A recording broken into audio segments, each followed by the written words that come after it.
L'analyse du cycle de vie. 5. Les impacts. Nous avons vu précédemment comment diminuer les impacts avec la circularité ou économie circulaire. Mais que représentent concrètement les impacts sur l'environnement? Lors d'une analyse par cycle de vie, ACV, on détaille des impacts, qui ne sont pas toujours tous inclus selon la pertinence dans l'étude ou le choix des auteurs. Du global au particulier est souvent utilisé en science. La déconstruction permettant de regarder chaque aspect avant de retourner à une vision plus globale.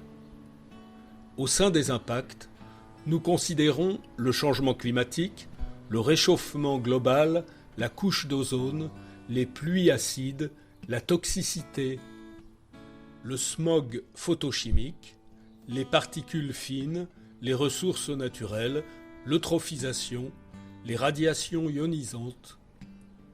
Voyons cela en détail. Parmi les impacts les plus connus, nous avons le changement climatique. Il s'agit de perturbations entraînant des crues, des pluies plus intenses, des sécheresses, des variations de température vers le plus ou le moins.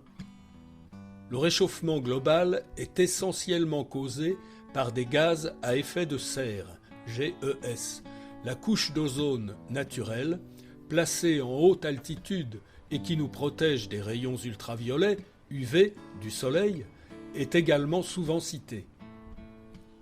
Les pluies acides sont nocives sur la faune et la flore. Elles causent la dégénérescence de certaines forêts. La toxicité est aussi étudiée, soit sur les êtres humains, les écosystèmes ou plus spécifiquement sur les milieux aquatiques.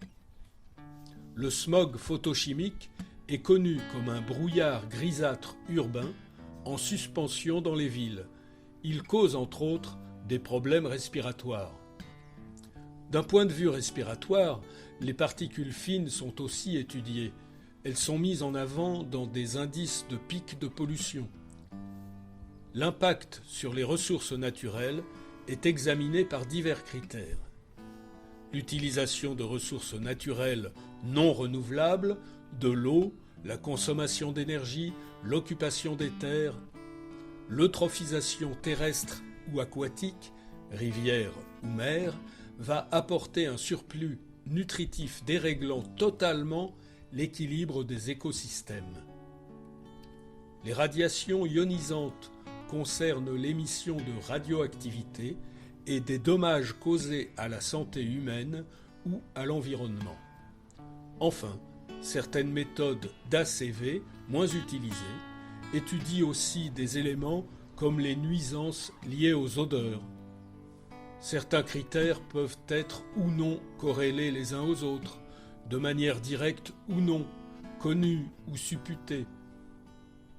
Par exemple, les planctons sont les premiers producteurs d'oxygène, avant les forêts. Ils captent ainsi le dioxyde de carbone, CO2. Ainsi, l'acidification et l'eutrophisation des milieux aquatiques ont une incidence sur le CO2 et donc sur le réchauffement global. On peut aussi remarquer l'absence de certains critères environnementaux, comme l'érosion des sols, qui peut entraîner les dust bowls, bassins de poussière. Le retour de la matière nutritive au sol, grâce au compostage par exemple, lutte contre l'érosion des sols. Le compostage est possible pour une très grande partie de nos déchets domestiques, urine et matière fécale comprises.